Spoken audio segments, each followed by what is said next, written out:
Assalamualaikum warahmatullahi wabarakatuh. Pada kesempatan kali ini, saya akan memaparkan mengenai aksi nyata modul 1.4. Selamat menyaksikan. Perkenalkan, fasilitator Bapak Arsan Zumardi SPDMM, pengajar praktik Ibu Rananda Vincia SPDGR MSI, dan saya sendiri calon guru penggerak angkatan 10 Tias Masito Mutiara.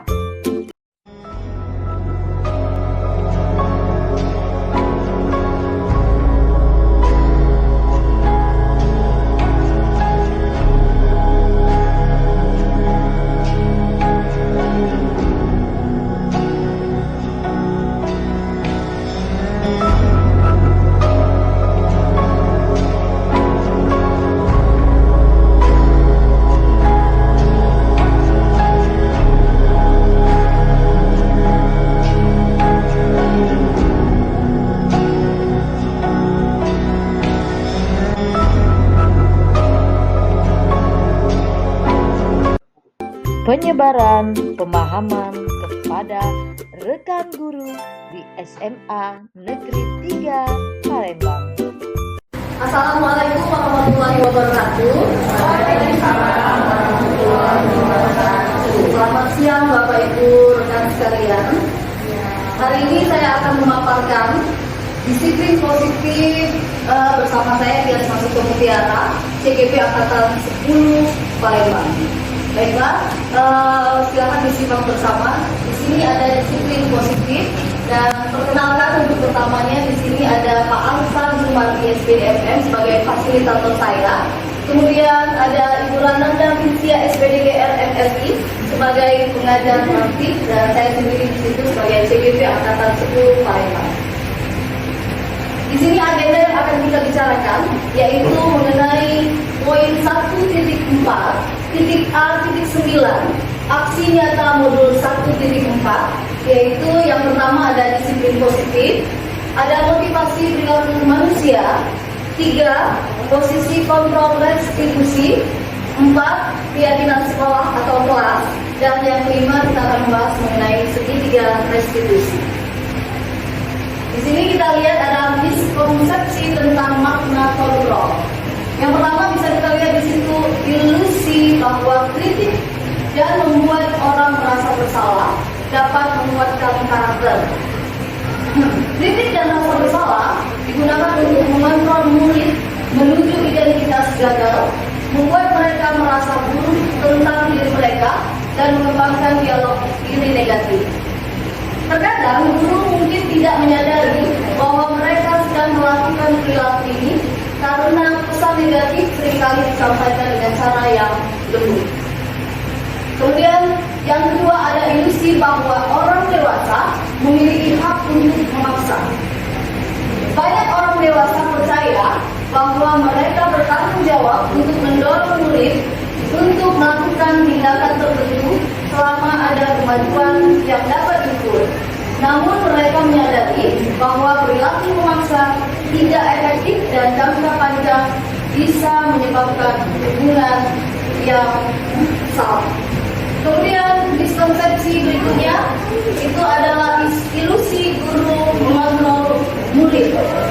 Guru tidak dapat memaksa murid untuk melakukan sesuatu jika murid tersebut memilih untuk tidak melakukannya.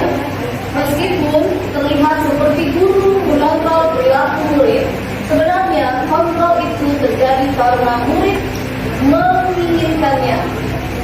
Teori kontrol menyatakan bahwa setiap perilaku memiliki tujuan, bahkan jika itu adalah perilaku yang tidak disukai. Kemudian ada ilusi bahwa semua penguatan positif efektif dan bermanfaat. Penguatan positif atau bujukan adalah bentuk kontrol yang mencakup upaya untuk mempengaruhi murid agar melakukan suatu perilaku tertentu.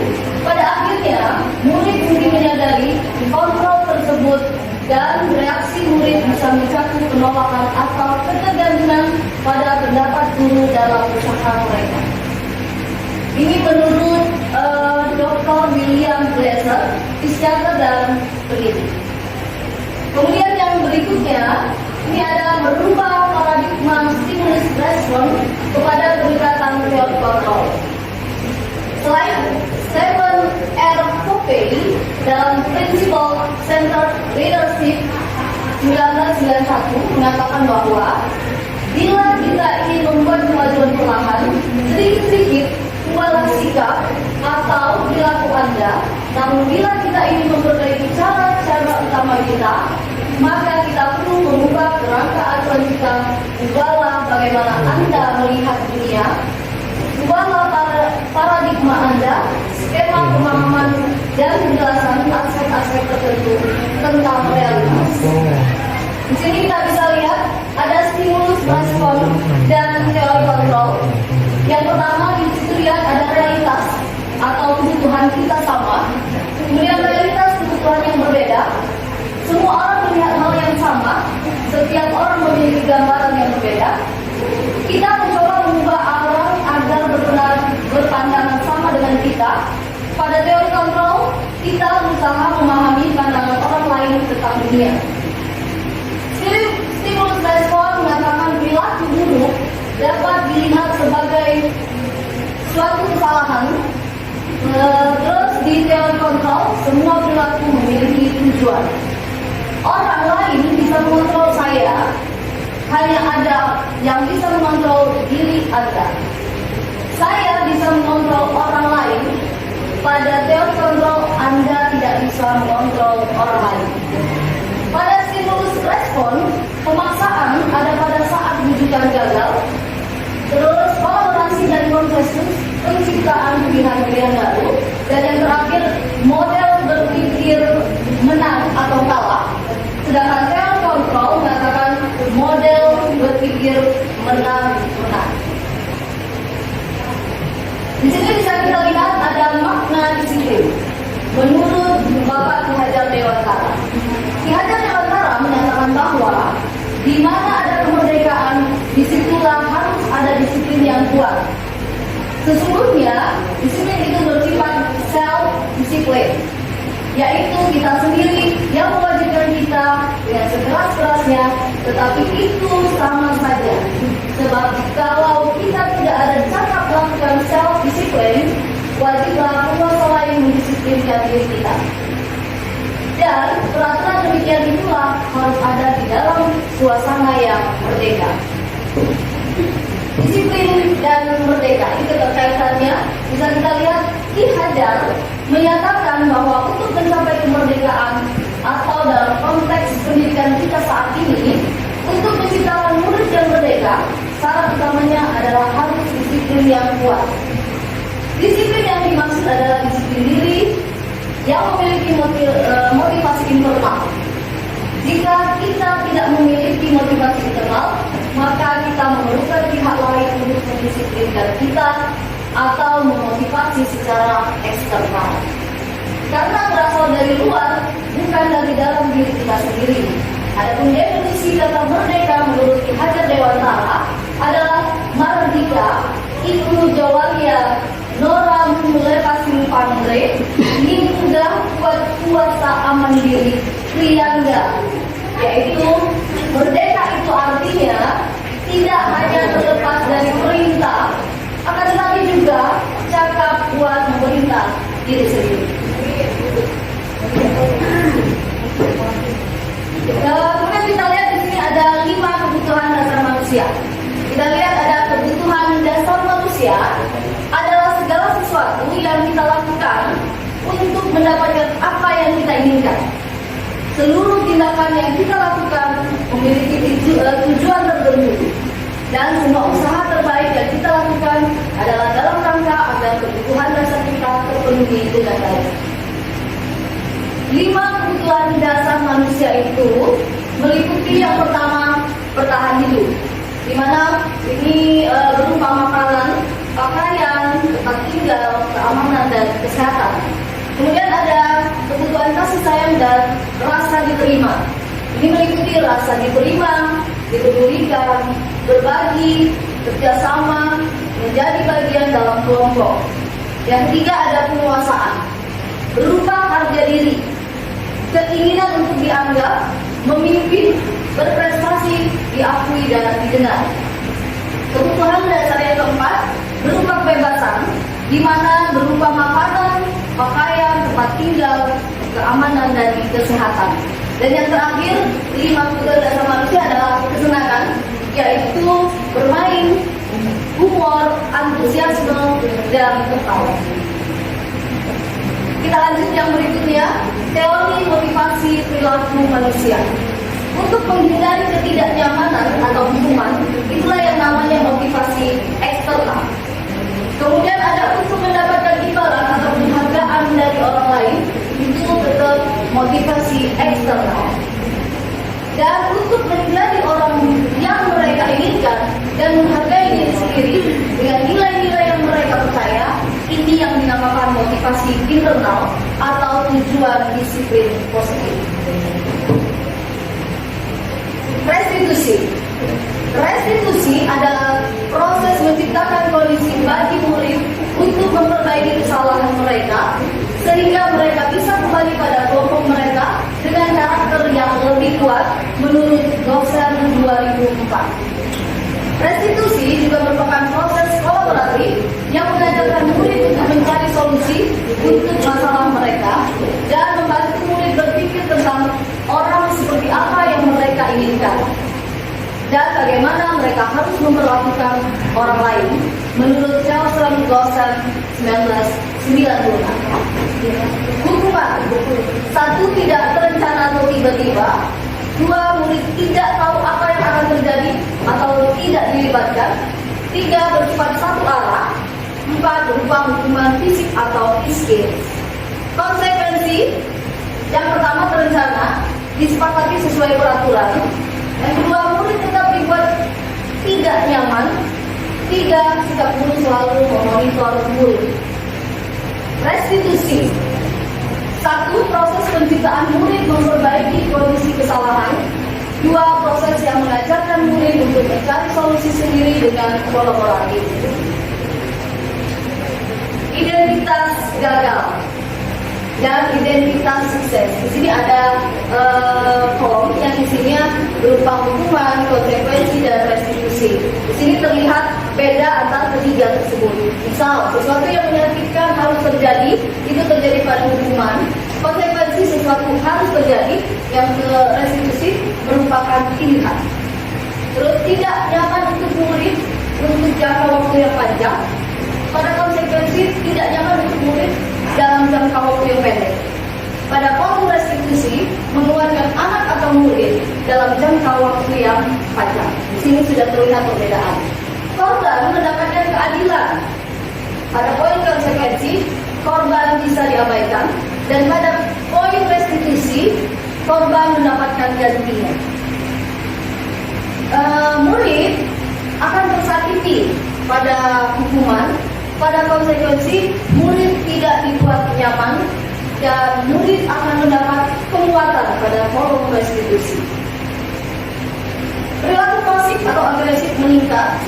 Pada kolom konsekuensi, penguatan hanya bertahan dalam jangka waktu pendek.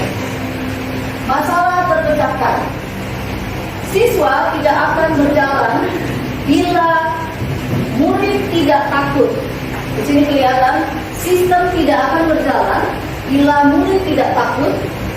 Untuk konsekuensi memerlukan monitoring dan supervisi terus-menerus dari guru.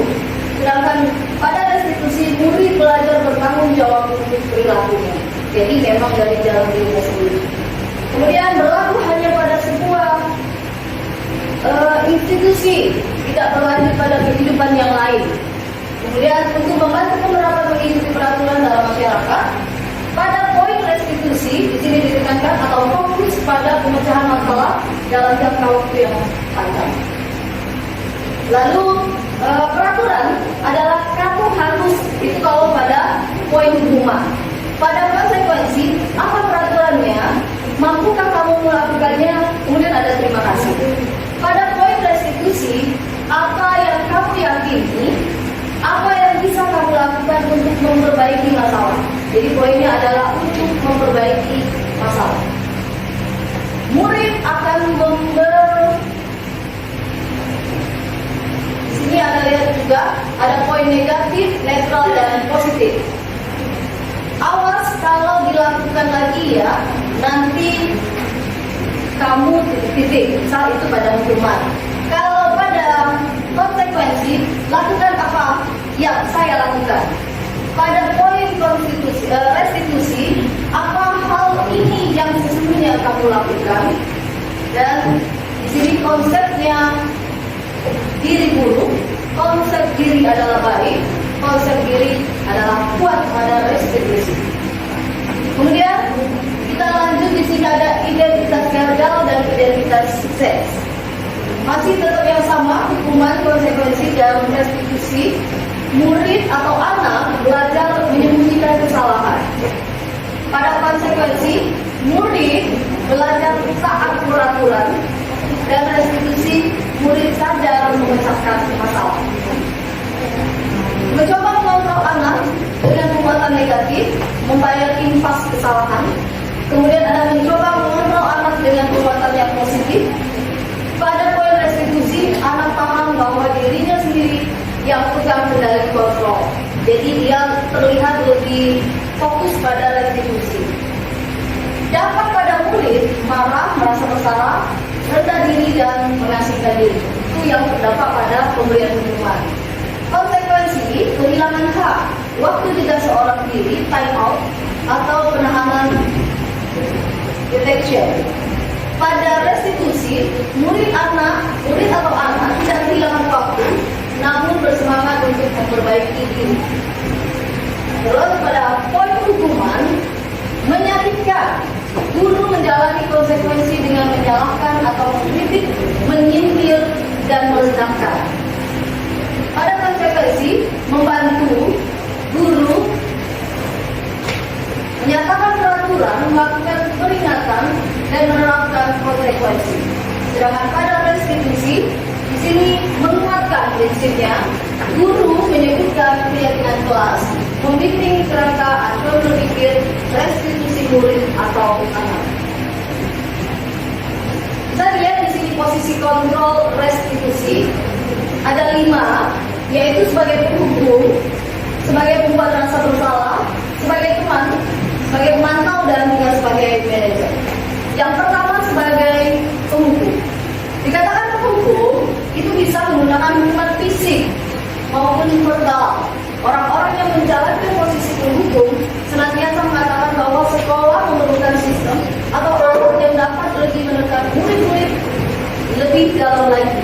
Hasilnya, siswa yang merasa terus-menerus dihukum atau diintimidasi oleh guru dapat mengalami penurunan motivasi belajar, penurunan percaya diri, dan serta tidak aman, tidak nyaman di lingkungan sekolah. Juga tindakan berhukum tidak proporsional dengan lantaran dapat merugikan hubungan antara guru dan siswa. Sini posisi kontrol sebagai pembuat rasa bersalah. Posisi ini biasanya guru akan bersuara lebih lembut. Membuat rasa bersalah akan menggunakan kepentingan yang membuat orang lain merasa tidak nyaman, bersalah, atau rendah diri. Hasilnya, ketika siswa terlalu sering atau tidak adil diberi perasaan bersalah, mereka bisa mengalami stres, anksietas, perasaan bersalah yang konstan atau tidak adil, dan penurunan harga diri. Ini bisa mengganggu perkembangan akademik dan emosional mereka. Teman, guru di sini pada posisi tidak akan menyakiti murid, namun akan tetap berupaya mengontrol murid melalui persuasi. Posisi teman pada guru bisa negatif ataupun positif. Positif di sini berupa hubungan baik yang terjalin antara guru dan murid. Guru di posisi teman menggunakan hubungan baik dan humor untuk mempengaruhi seseorang. Hasilnya, murid akan merasa senang dan akrab dengan guru. Ini termasuk dampak yang positif. Hanya saja sisi negatif murid tidak ditanggung, tergantung pada guru tersebut. Bila ada masalah, dia merasa bisa mengendalikan guru tersebut untuk membantu.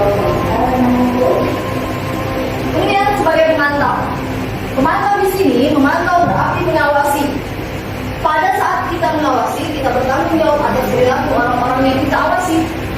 posisi dimantau berdasarkan pada peraturan-peraturan dan konsekuensi dengan menggunakan sanksi atau konsekuensi. Kita dapat memisahkan hubungan pribadi kita dengan murid sebagai seorang yang menjalankan posisi pemantau. Hasilnya, murid menemani konsekuensi yang harus dijalankan karena telah melanggar salah satu peraturan sekolah. Guru tidak menunjukkan suatu emosi yang berlebihan, menjadi marah atau membuat mereka merasa bersalah. Dan yang kelima, itu sebagai manajer. Posisi terakhir, manajer, adalah posisi di mana guru berbuat sesuatu bersama dengan murid, mempersilahkan murid mempertanggungjawabkan perilakunya, mendukung murid agar dapat menemukan solusi atas permasalahan sendiri. Seorang manajer telah memiliki keterampilan di posisi teman maupun pemantau. Dengan kata lain, bisa jadi sewaktu-waktu tertentu kembali kepada kedua posisi tersebut bila diperlukan. Hasilnya, pendekatan manajer lebih menekankan pada pengajaran tanggung jawab, resolusi masalah, dan pengembangan keterampilan siswa dalam mengelola perilaku mereka sendiri. Ini menciptakan suasana yang lebih kolaboratif dan dapat membantu siswa belajar dari kesalahan mereka. Oke, di sini ada motivasi internal dan motivasi intrinsik. Motivasi eksternal itu ada identitas gagal, kemudian ada identitas yang berhasil atau sukses. Jadi perbedaan antara keduanya. Perilaku kontrol yang negatif, ada perilaku kontrol yang positif dan kontrol diri.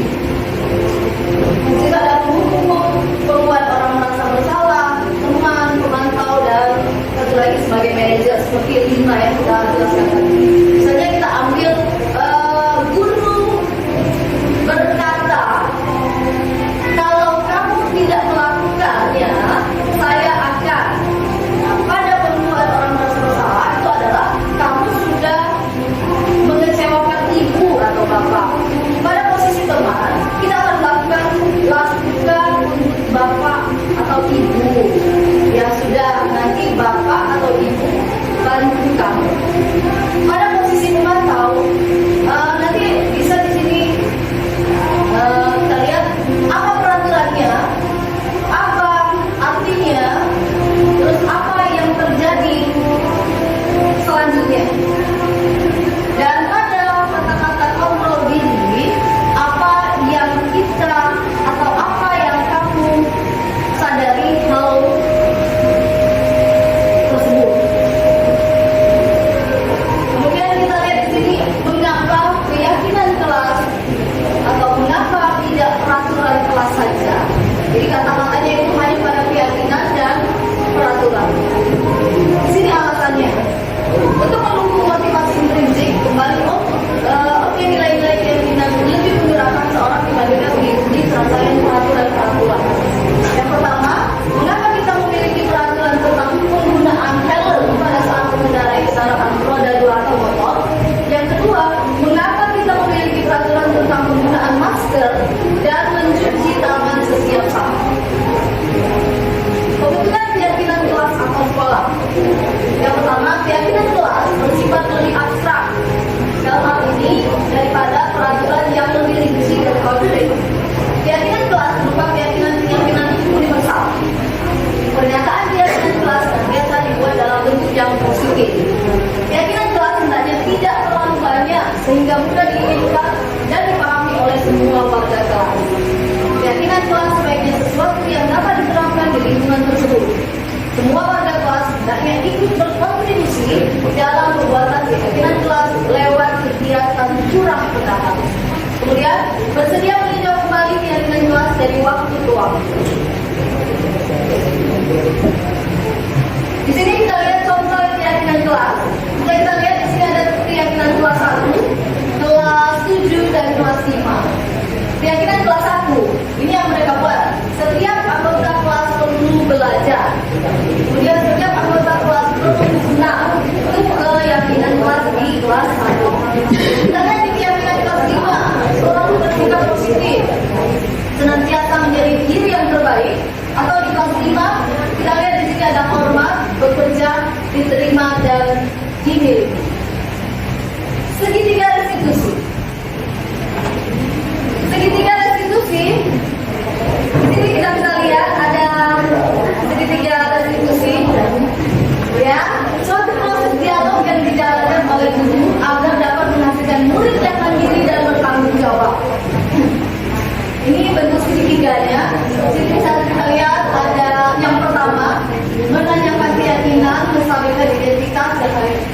tindakan yang salah. Contohnya keyakinan dalam apa yang telah kita sepakati. Kamu ingin menjadi orang yang seperti apa? Kamu bukan satu-satunya yang pernah melakukan itu. Setiap orang pasti pernah melakukan kesalahan.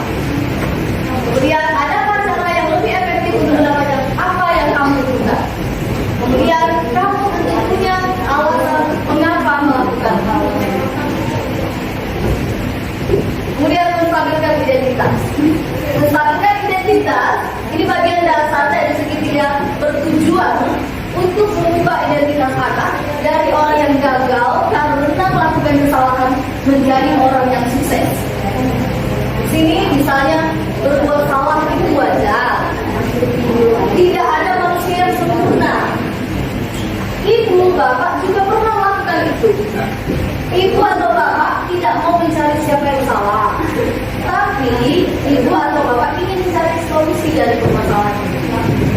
Untuk kata-katanya, dan satu lagi, kamu berhak merasa begitu. Validasi tindakan yang salah. Ini adalah setiap tindakan kita lakukan dengan suatu tujuan, yaitu memenuhi kebutuhan dasar menurut teori kontrol semua tindakan manusia. Baik atau buruk pasti memiliki maksud tujuan tertentu. Misalnya kata-kata seperti ini, kamu pasti punya alasan mengapa kamu melakukan itu. Padahal kamu bisa melakukan yang lebih buruk dari hal ini. Kamu patut bangga karena telah melindungi sesuatu yang penting buatmu. Kamu melakukannya karena mempertahankan sesuatu yang penting bagi kamu. Disiplin positif. Disiplin positif. Di sini ada teori kontrol, teori pilihan menurut Dr. William Glasser. Saat kita lihat di situ Anda tidak bisa mengontrol orang lain. Terus di sini semua pihak memiliki tujuan, model berpikir menang, dan realitas. Terima kasih. Saya ingin sampai sini. Mudah-mudahan Bapak Ibu semua memahami yang telah kami paparkan. Wassalamualaikum warahmatullahi wabarakatuh.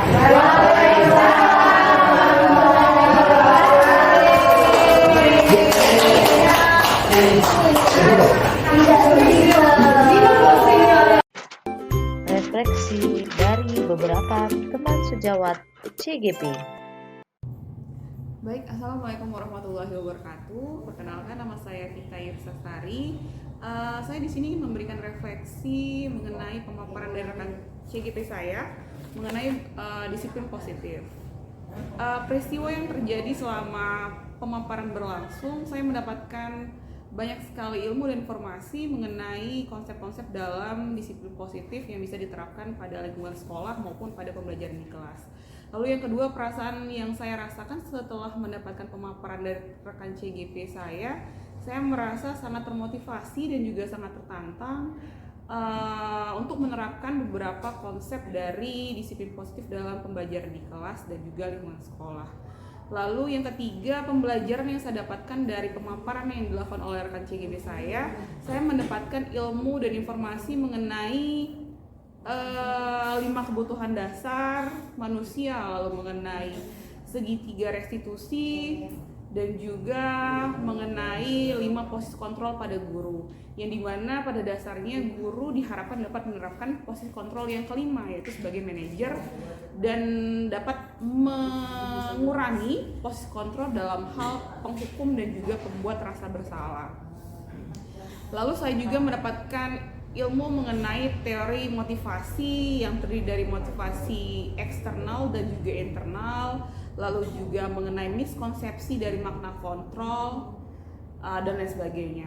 Lalu penerapan yang akan saya lakukan selanjutnya ke depannya, tentunya dari pemaparan yang dilakukan saya sangat tertarik pada segitiga restitusi. Jadi saya akan mencoba menerapkan untuk memberikan solusi pada masalah siswa dengan menggunakan teori segitiga restitusi. Yang pertama itu dengan mengidentifikasi masalahnya dahulu, lalu memvalidasi tindakan, dan terakhir dengan menanyakan keyakinan siswa.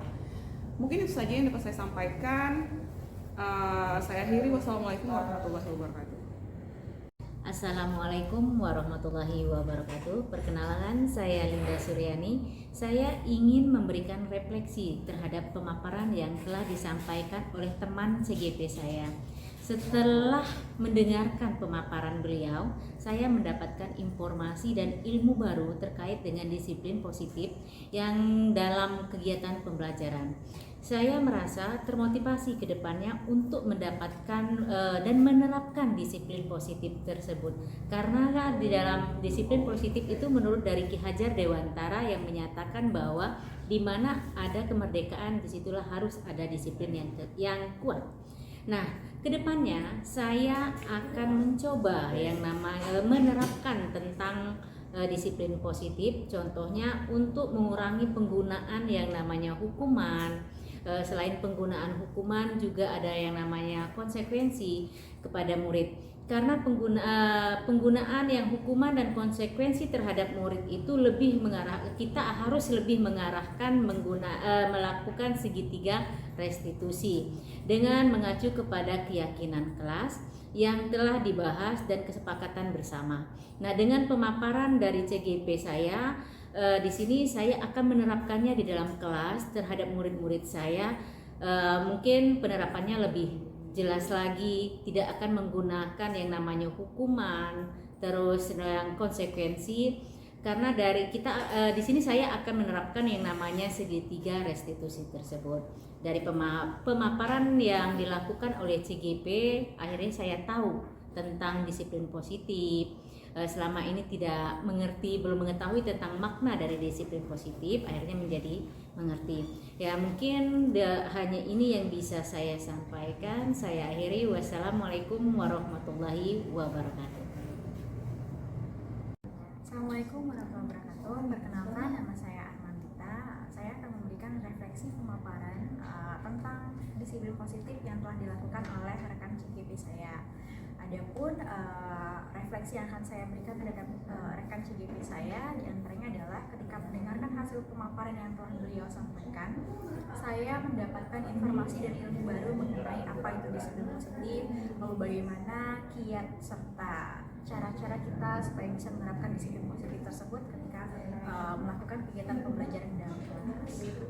Adapun yang membuat saya termotivasi dari hasil pemaparan beliau adalah ketika beliau menyampaikan tentang keyakinan kelas, lalu kemudian tentang penyampaian mengenai segitiga restitusi, di mana kedepannya saya akan mencoba untuk menerapkan hal tersebut di dalam kegiatan pembelajaran. Misalnya adalah ketika ada anak yang melakukan kesalahan, mungkin saya akan mengurangi penggunaan hukuman ataupun konsekuensi terhadap anak tersebut, tetapi lebih mengarahkan si anak kepada proses segitiga restitusi yang telah disampaikan, seperti yang telah disampaikan oleh rekan CGP saya.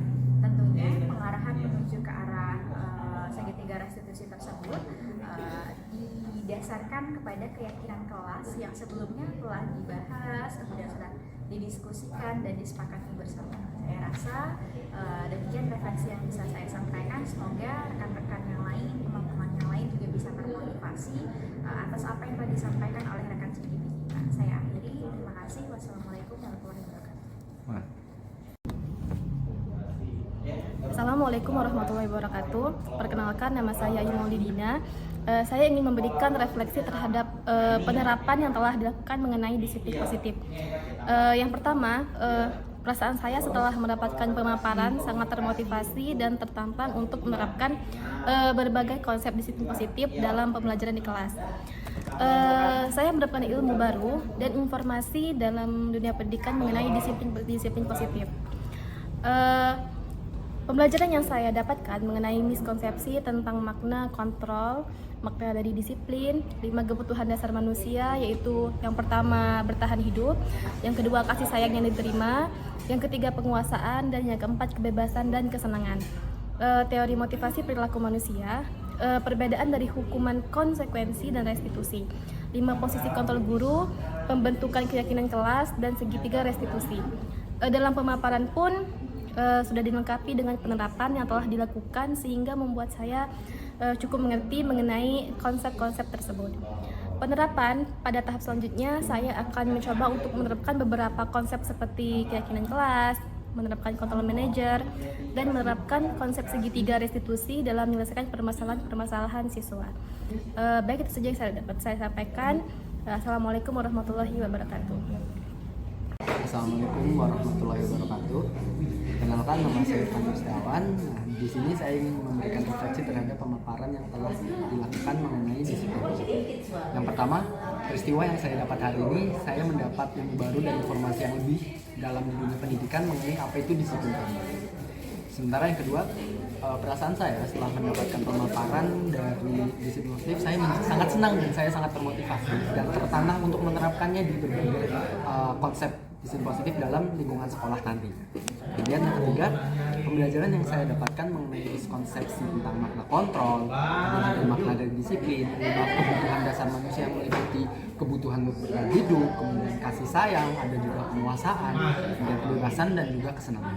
Selain itu, ada juga teori motivasi perilaku manusia, ada juga perbedaan antara hukuman, konsekuensi, dan restitusi. Lalu juga ada 5 posisi kontrol guru, yaitu sebagai penghukum, kemudian sebagai pemberi rasa takut, kemudian ada juga sebagai teman, pemantau, dan juga sebagai manajer. Nah, di mana posisi kita sebagai guru harusnya ada di posisi sebagai manajer itu. Kemudian dalam pemaparan tersebut juga sudah dilengkapi dengan penerapan yang telah dilakukan, sehingga membuat saya menjadi lebih mengerti dan lebih mengenai konsep tersebut. Nah, kemudian yang keempat, penerapan. Dari tahap selanjutnya saya akan mencoba untuk menerapkan beberapa konsep seperti keyakinan kelas, kemudian menerapkan kontrol manajer tadi sebagai guru, dan juga menerapkan konsep segitiga restitusi dalam menyelesaikan permasalahan yang terjadi pada siswa. Mungkin itu saja yang dapat saya sampaikan. Terima kasih. Wassalamualaikum warahmatullahi wabarakatuh. Assalamualaikum warahmatullahi wabarakatuh. Perkenalkan, nama saya Aji Damura. Saya sebagai rekan dari calon guru penggerak SMA Negeri 3 Palembang.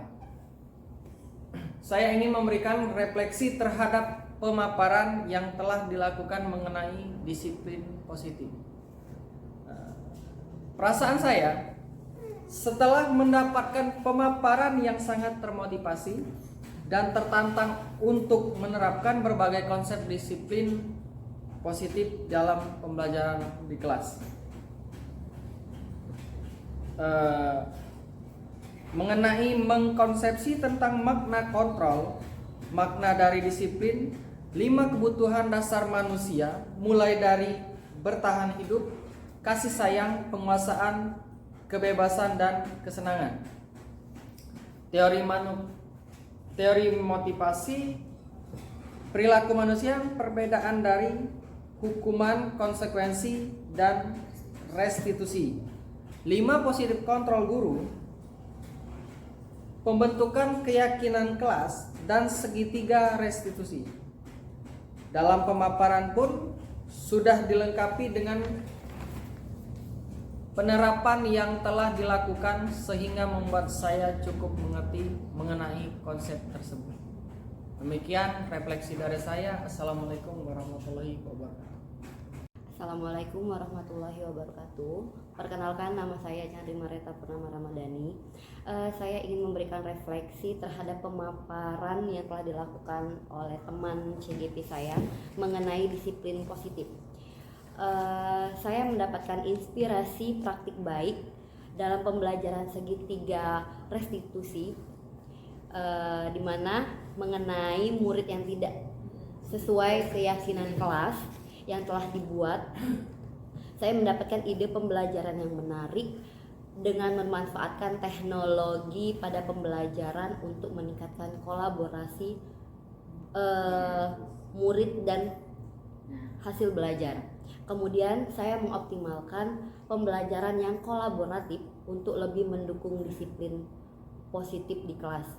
Nah, dari pembelajaran ini saya bisa dan akan melakukan perubahan menggunakan segitiga restitusi ini.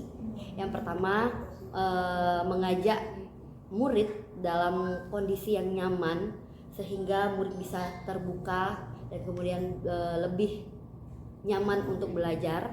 Yang kedua, saya akan mengidentifikasi tujuan pembelajaran dan materi yang relevan untuk kolaborasi, dan yang terakhir menggunakan beragam metode.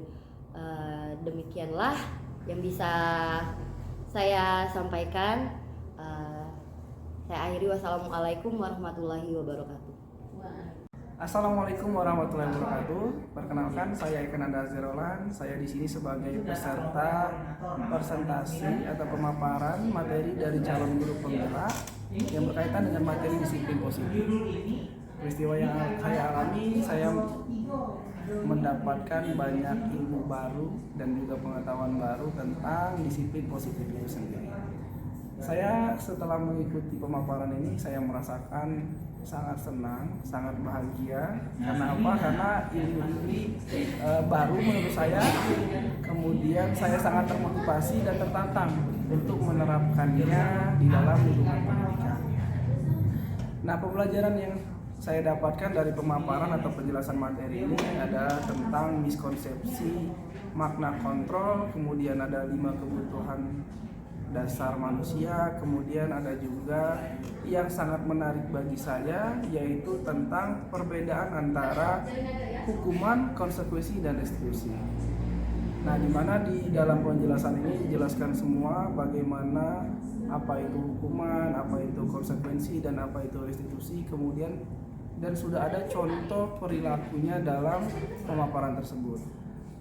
Nah, dari peristiwa serta perasaan dan pembelajaran yang saya dapatkan, saya ingin mencoba menerapkannya, yaitu bagaimana saya bisa menerapkan tentang perbedaan hukuman, konsekuensi, dan juga restitusi tersebut di dalam lingkungan, di dalam kegiatan belajar mengajar saya, baik itu dalam kelas maupun di lingkungan sekolah. Dan saya ingin mencoba menerapkannya secepat mungkin di saat saya melakukan kegiatan belajar mengajar. Ini itu saja yang ada yang kurang dah sih. Saya refleksi itu udah saya.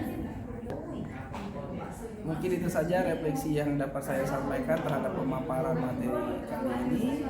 Saya ini, wassalamualaikum warahmatullahi wabarakatuh. Assalamualaikum warahmatullahi wabarakatuh. Perkenalkan, nama saya Ervina Noviana Putri. Saya di sini ingin memberikan refleksi terhadap pemaparan yang telah dilakukan mengenai disiplin positif.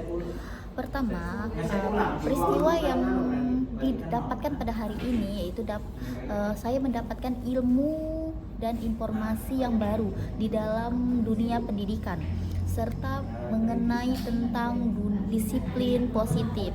Yang kedua, perasaan saya setelah mendapatkan pemaparan tersebut, saya sangat termotivasi dan tertantang untuk menerapkan berbagai konsep disiplin positif ke dalam proses pembelajaran yang akan saya lakukan setelah ini. Selanjutnya, yang ketiga, yaitu pembelajaran yang saya dapatkan mengenai miskonsepsi tentang makna kontrol dan makna dari disiplin. 5 kebutuhan dasar manusia, mulai dari bertahan hidup, kasih sayang, penugasan, kebebasan, dan kesenangan. Selanjutnya, teori motivasi manusia itu adanya perbedaan dari hukuman, konsekuensi, serta restitusi. 5 positif, posisi kontrol guru, pembentukan keyakinan kelas, dan segitiga restitusi. Dalam pemaparan ini yang sudah dilengkapi dengan pemaparan yang telah dilakukan, sehingga membuat saya sangat mengerti tentang konsep tersebut. Selanjutnya, yang terakhir, menurut saya pemaparan tersebut akan saya coba untuk menerapkan beberapa konsep seperti keyakinan kelas, menerapkan kontrol manajerial, dan memperoleh konsep segitiga restitusi dalam menyelesaikan masalah yang terdapat pada siswa saya. Baiklah, itu saja yang dapat saya sampaikan. Wassalamualaikum warahmatullahi wabarakatuh. Berikut kami tampilkan 2 contoh kesepakatan kelas. Contoh kesepakatan kelas terlambat datang. Assalamualaikum Bu. Ya, waalaikumsalam. Silakan duduk Berli. Terima kasih Bu. Nah, Berli tahu kenapa alasan ibu panggil Berli ke sini sekarang? Tahu Bu. Kenapa Berli? Karena Berli terlambat datang ke sekolah. Ya, Berli terlambat datang ke sekolah. Ini kesalahan Berli yang pertama ya? Iya Bu. Namanya manusia ya pasti ada hilangnya. Mungkin untuk kali ini Berli hilangnya terlambat sekolah ya. Oke, kalau boleh ibu tahu kenapa sih alasan Berli terlambat datang sekolah hari ini? Untuk akhir-akhir ini Berli sering main game Bu. Apalagi semalam Bu Berli main game hingga larut malam Bu. Sampai-sampai Berli tadi pagi kesiangan untuk bangun Bu. Jadi Berli kesiangan bangun sehingga datangnya telat ya. Oke, kita kan punya kesepakatan kelas ya. Salah satunya tidak terlambat sekolah ya. Merasakan Berli sudah melanggar yang namanya kesepakatan kelas? Iya Bu, Berli sangat merasa. Merasa. Dan kira-kira kesepakatan kelas yang mana yang Berli langgar? Untuk tentunya Bu dilarang terlambat datang ke sekolah Bu. Dilarang terlambat ke sekolah. Oke, Berli sudah tahu kan apa alasan atau solusi Berli untuk kedepannya tidak lagi melakukan kesalahan tersebut? Untuk solusi dari Berli itu Berli tidak akan mengulangi untuk main game hingga larut malam Bu, biar Berli tidak terlambat lagi datang ke sekolah Bu. Itu janjinya ya? Iya Bu. Ibu pegang janjinya dan mudah-mudahan ke depan lebih baik lagi. Oke, terima kasih Berli. Harapan ibu, harapan kamu juga tidak ada kesalahan lagi dan tidak ada yang namanya pelanggaran atas kesepakatan kelas kita lagi ya. Oke, silakan kembali ke kelas. Terima kasih ya Berli ya. Oke, ya, waalaikumsalam. Contoh kesepakatan kelas tidak membuat tugas. Assalamualaikum Ibu. Waalaikumsalam. Ibu. Apa kabar Tasya? Baik Bu. Oke. Tasya tahu Ibu panggil di sini kenapa? Tahu. Karena kemarin waktu Ibu memberikan tugas, kita tidak mengerjakan untuk membuka tugas yang Ibu berikan. Oke. Tasya ada membuat tugas ya, sama teman-teman yang buat. Itu kan kesalahan ya. Oke. Kesalahan yang baru sekali Tasya buat. Pasti manusia pernah melakukan kesalahan. Mungkin ini kesalahan Tasya karena Ibu tidak buat tugas hari ini. Kira-kira apa sih alasan Tasya membuat itu? Jadi kemarin waktu Ibu memberikan tugas, Tasya ketiduran di kelas Bu. Dan waktu teman-teman yang lain mengerjakan dan membuka tugas, Tasya masih ketiduran lagi di kelas. Tidak ada temannya yang bangunin gitu Tasya? Tidak ada Bu. Oke, Tasya kan sudah tidak buat tugas ya. Kira-kira kita sudah buat kesepakatan kelas kan kemarin? Sudah Bu. Merasa nggak Tasya sudah melanggar kesepakatan kelas itu? Sangat merasa Bu. Ya. Kira-kira kesepakatan kelas yang mana yang Tasya langgar? Kesepakatan kelas yang dilanggar Tasya itu bertanggung jawab dalam mengerjakan tugas Bu. Ya, berarti Tasya sudah melanggar kesepakatan kelas kita yang bertanggung jawab. Ada nggak solusi ke depan biar Tasya tidak melakukan kesalahan lagi? Ada Bu, solusi dari Tasya yaitu kedepannya Tasya akan mengerjakan dan mengumpulkan tugas yang Ibu berikan serta Tasya tidak akan tidur dalam kelas lagi Bu. Ya, Ibu pegang janjinya ya. Iya. Terima kasih Tasya sudah datang. Semoga kedepannya tidak ada lagi kesalahan yang Tasya buat. Apapun bentuknya. Iya. Tasya sudah merasa ini sudah melanggar kesepakatan kelas kita. Ya, oke. Terima kasih Tasya. Silakan kembali ke kelas. Terima kasih Bu. Oke.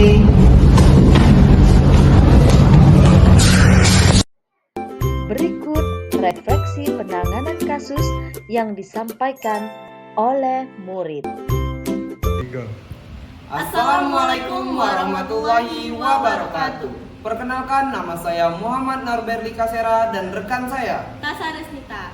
Kami di sini akan memberikan testimoni mengenai penanganan kasus yang dilakukan oleh Ibu Tias, yang dimana menggunakan metode segitiga restitutis yang membuat para siswa tidak merasa terpojokkan dan tidak merasa tertekan akan kesalahan yang telah mereka perbuat. Namun dengan ini guru memberikan solusi-solusi terhadap tindakan dan hal permasalahan yang telah kami perbuat. Dan kami berharap guru-guru dapat menggunakan metode segitiga restitusi ini agar siswa-siswa tidak merasa tertekan. Baik, sekian Sekian testimoni dari kami berdua. Kami akhiri dengan Wassalamualaikum warahmatullahi wabarakatuh. Mengimplementasikan konsep-konsep inti dalam modul budaya positif di lingkungan kelas. Berikut tayangan mengenai proses diskusi kesepakatan kelas.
Proses menempelkan hasil diskusi dan menuliskan kesepakatan kelas.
Proses memaparkan hasil kesepakatan kelas.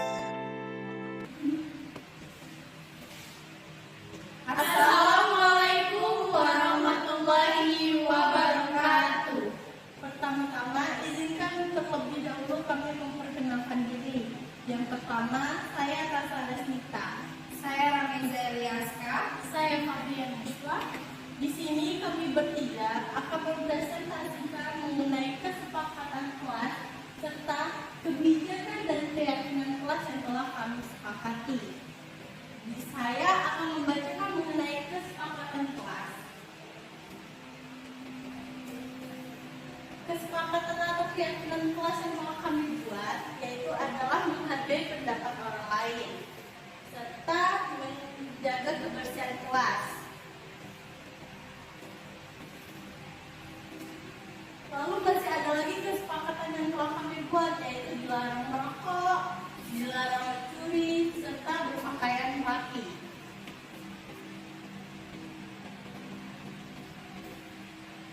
Tentunya bukan hanya itu kesepakatan yang telah kami buat, masih ada yaitu dilarang datang terlambat, menghormati guru, serta dilarang bermain HP. Ini beberapa kesepakatan kelas yang telah kami buat. Dari keyakinan kelas yang telah kami buat tadi, kami akan membagi menjadi kesepakatan serta keyakinan atau kebijakan kelas. Yang pertama yaitu mengenai kesepakatan kelas akan dibacakan oleh Fadia Nasya. Oke, saya akan menjelaskan mengenai kesepakatan kelas. Jadi yang pertama yaitu dilarang berteriak-teriak. Jadi maksud dari dilarang teriak-teriak ini adalah kita dilarang untuk bersuara besar atau ribut di dalam kelas. Terus yang kedua yaitu dilarang merokok. Dilarang merokok ini dilarang untuk merokok di area kelas maupun di area lingkungan sekolah. Terus yang ketiga yaitu dilarang mencuri. Dilarang mencuri ini dilarang untuk mencuri atau mengambil barang teman yang ada di kelas. Terus yang keempat yaitu dilarang datang terlambat. Jadi dilarang datang terlambat ini maksudnya adalah kita harus menaati tata tertib sekolah, yaitu untuk datang tepat waktu ke sekolah.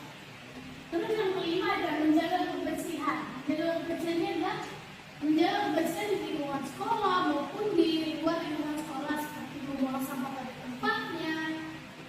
Terus yang keenam yaitu menghormati guru. Menghormati guru ini adalah kita kayak saat guru menjelaskan kita memperhatikan, mendengarkan apa yang mereka katakan. Terus yang ketujuh itu rambut harus rapi. Rambut harus rapi ini sesuai dengan tata tertib di sekolah kalian masing-masing. Kalau di sekolah kami, tata tertibnya itu yang 8 itu bertanggung jawab dalam kelas. Bertanggung jawab dalam kelas ini adalah saat kerjakan tugas, saat tiket kelas. Terus yang ke-9 yaitu menghargai pendapat orang lain. Menghargai pendapat orang lain ini seperti saat guru menjelaskan, kita harus mendengarkan teman yang berbicara, kita harus memperhatikan. Terus yang ke-10 yaitu dilarang bermain HP. Maksud dari dilarang bermain HP ini adalah contoh saat guru menjelaskan, kita tidak boleh bermain HP, kita harus mendengarkan apa maksud dari guru tersebut.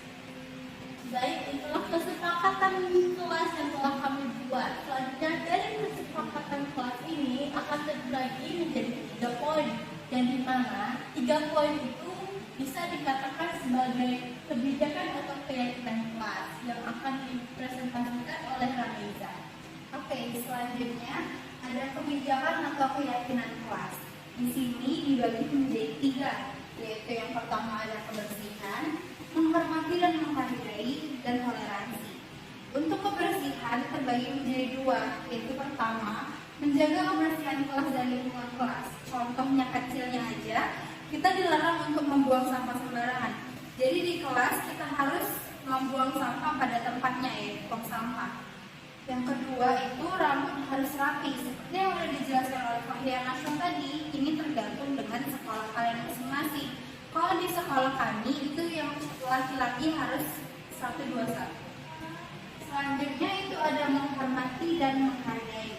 terbagi menjadi 3. Yang pertama itu bertanggung jawab dalam mengerjakan tugas, jadi tidak terlambat dan selalu mengumpulkan tugasnya kepada guru mapel kalian masing-masing. Yang kedua ada menghargai pendapat orang lain, jadi tidak untuk mendengarkan pendapat kalian sendiri. Kalian juga harus mendengarkan pendapat dari teman-teman kalian, jadi kalian tidak ada yang namanya bertengkar dalam mendapatkan apa yang kalian inginkan. Yang ketiga itu ada menghormati guru. Kepada guru kita harus sopan santun, selalu dijaga, selalu memberikan yang terbaik untuk ditujukan kepada guru kalian. Selanjutnya untuk poin ketiga itu adalah toleransi. Toleransi dibagi menjadi 5. Yang satu, dilarang merokok di lingkungan sekolah.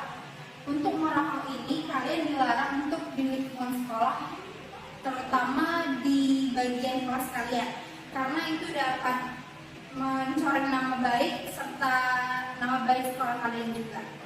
Yang kedua ada dilarang berteriak. Dilarang berteriak ini kalian dilarang menggunakan kata-kata atau bahasa yang kasar selama ada di lingkungan kelas kalian. Yang ketiga itu dilarang mencuri. Yang keempat kalian dilarang untuk bermain HP. Jadi ketika guru sedang menjelaskan, kalian dilarang menggunakan HP kalian untuk kebutuhan pribadi, karena itu salah satu bentuk kalian tidak menghargai guru kalian.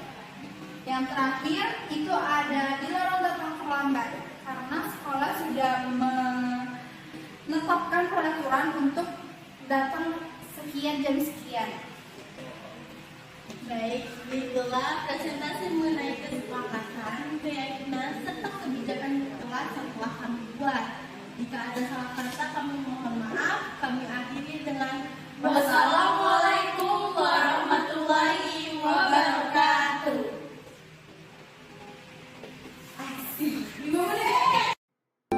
Berikut tayangan mengenai testimoni kesepakatan kelas yang sudah dibuat. Assalamualaikum warahmatullahi wabarakatuh. Perkenalkan, nama saya Muhammad Norbert Likasera dan rekan saya Tasa Resnita. Kami di sini akan menyampaikan testimoni dengan adanya kesepakatan kelas. Menurut kami, dengan adanya kesepakatan kelas, kami dapat mencurahkan ide-ide dan pendapat kami terhadap pembelajaran yang kami inginkan. Dan kami dapat berkolaborasi dengan teman-teman sekolah dalam membuat kesepakatan kelas yang kami inginkan. Mungkin itu saja testimoni yang dapat kami sampaikan. Terima kasih. Wassalamualaikum warahmatullahi wabarakatuh. Berikut beberapa dokumentasi mengenai kegiatan dengan teman sejawat.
bermanfaat.